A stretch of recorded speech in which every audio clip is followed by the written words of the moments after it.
Hey guys, how's it going? F8 Alpha here, and welcome back to Inquisitor Martyr. Now I'm going to have some gameplay footage rolling in the background of a heavy flamer and a melt-a-gun build that I am just testing out right now to see the effectiveness. And you can watch that and let me know in the comments below how effective you guys think that build is. Anyways, I wanted to clarify some questions that I've been getting about Inquisitor Martyr. So the first question is exactly what is Inquisitor Martyr? And so I am reading directly from Neocoregames page, which I will have a link to in the description below. So I'm gonna go ahead and read this off there.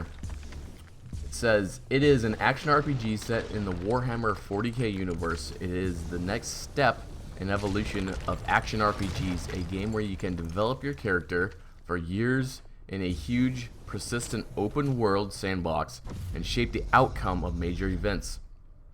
It is not only an intense action-packed game where you can hunt down the enemies of mankind, but it also gives you the opportunity to create a community, build allegiances, or wage a secret war in the shadows against other power groups, sometimes even attacking fortresses of other players and maintaining your own. So if you guys don't know, Neocoregames is basically making a fortress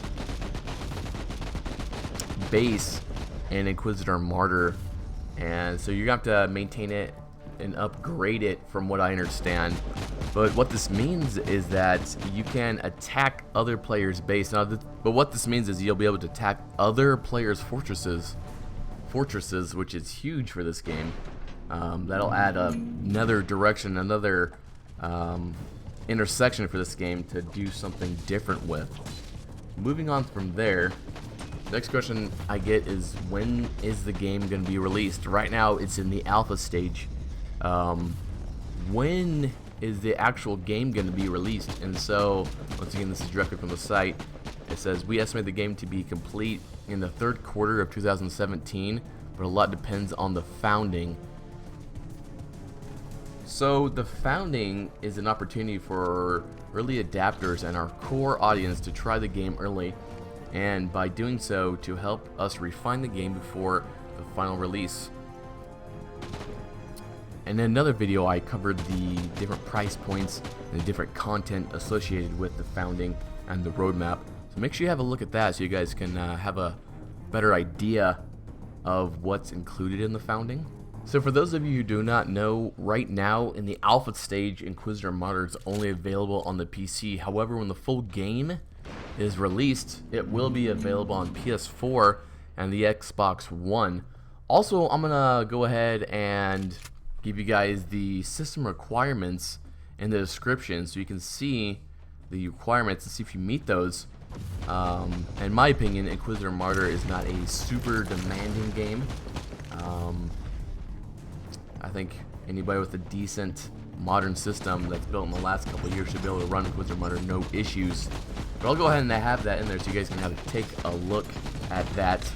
So right now in Inquisitor Martyr, there is only one class available, and that is the Crusader, which is more of the tanky, heavy armor, heavy weapons Inquisitor. However, in the founding a bit later on, we will also have the Assassin available to us, which is, I'm guessing, more of a glass cannon type of build. A higher damage, more fragile unit that's faster moving. So we'll wait to see that. And the third class that will be available to us in the founding, this will be playable, will be the Psyker. So we'll have to wait and see how that one exactly plays out. I also get a question if Inquisitor Martyr is a multiplayer game. Is it co-op game? Is it PvP game, excuse me. So I'm gonna go ahead and clarify that real quick here. This is on their page as well. It says yes, at least co-op is for certain, since this is the basic gameplay mode. We will experiment and test with PvP modes as well, but what remains from this in the final game will be decided with the help of the community, depending on how well they play. We like to test co-op with more than 4 players for boss raids, but depending on the test, we will see what we can keep in the final game. The opposing question to the multiplayer is, can I play Inquisitor Martyr all alone? And the answer to that is yes.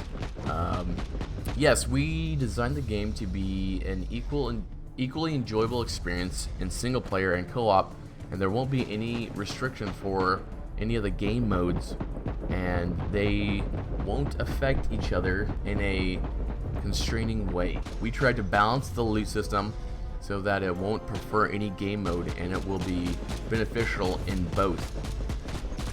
So basically, whether you decide to play this game by yourself and progress through the different star map locations and the subsectors, or you decide to go ahead and team up with a group of 3 other Inquisitors, it's completely up to you.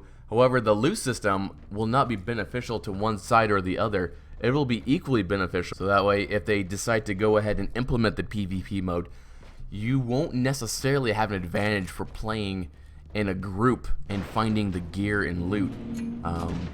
You won't have that advantage over someone that played by themselves through the various sectors.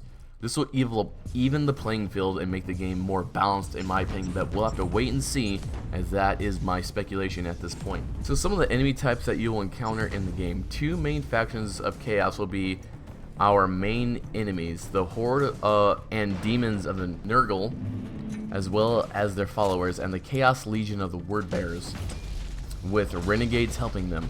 Later, still as part of the Founding, so this is also coming out in the Founding, you'll encounter Rebel Militias and Black Legion. In the final game, you'll see 3 more large factions. So, at this point, we have the Nurgle and the Wordbearers, and later on, they're going to go ahead and release the Black Legion. Now, when the final game gets released, they're going to release 3 more. So you have 6 different types of enemies that you can go ahead and purge from the various sectors. Also, they're doing seasons. They're implementing seasons, which I talked a little bit about earlier in a previous video.